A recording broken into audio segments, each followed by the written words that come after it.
அதிபர் Donald Trump மற்றும் கத்தோலிக்க திருச்சபையின் தலைவர் 14ஆம் லியோ போப் ஆகியோருக்கு இடையே நிலவி வரும் மோதலில் ஈரானின் நாடாளுமன்ற சபாநாயகர் முகமது பாகர் காலிஃபா போப் ஆண்டவருக்கு தனது ஆதரவை தெரிவித்துள்ளார். அமெரிக்கா ஈரான் இடையிலான போர் பதற்றங்கள் மற்றும் இஸ்ரேல் தொடர்பான விவகாரங்களில் போப் லியோ அமைதியை வலியுறுத்தி வருகிறார்.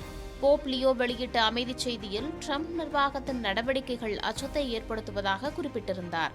கத்தோலிக்க திருச்சபையின் தலைவரான 14ஆம் போப் லியோ குற்ற செயல்களை தடுப்பதிலும் வெளியுறவு கொள்கையிலும் மிகவும் பலவீனமாக செயல்படுவதாக அமெரிக்க அதிபர் டொனால்ட் ட்ரம்ப் பதிலடியாக குற்றம் சாட்டியிருந்தார். கோவிட் காலத்தில் தேவாலய சேவைகளை நடத்தியதற்காக பாதிரியார்கள் மற்றும் மத போதகர்கள் கைது செய்யப்பட்ட போது எங்கே போனது இந்த அச்சம்? அப்போது போப் ஏன் குரல் கொடுக்கவில்லை என்றும் எழுப்பியிருந்தார். டொனால்ட் ட்ரம்ப் தன்னை தாக்கி பேசிய போதிலும் அவருடன் விவாதத்தில் ஈடுபட விரும்பவில்லை என்று மறுபுறம் போப் தெரிவித்தார். போருக்கு எதிராக நான் தொடர்ந்து உரக்க பேசுவேன், அமைதியை மேம்படுத்தவும் நாடுகளுக்கிடையிலான பேச்சுவார்த்தை மற்றும் பன்முக உறவுகளை வலுப்படுத்தவும் நான் தொடர்ந்து முயற்சிப்பேன் என்று போப் கூறினார்.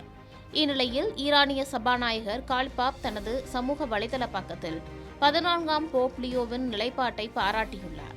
அமெரிக்கா மற்றும் இஸ்ரேலின் செயல்பாடுகளை கண்டித்த போப்பின் கருத்தை அவர் வரவேற்றுள்ளார்.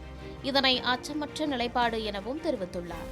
ஈரான் மற்றும் அமெரிக்காவிற்கு இடையிலான போர் பதற்றங்கள் உச்சத்தில் இருக்கும் நிலையில் வாடிகன் மற்றும் வெள்ளை மாளிகை இடையிலான இந்த நேரடி மோதல் சர்வதேச அளவில் பெரும் கவனத்தை பெற்றுள்ளது.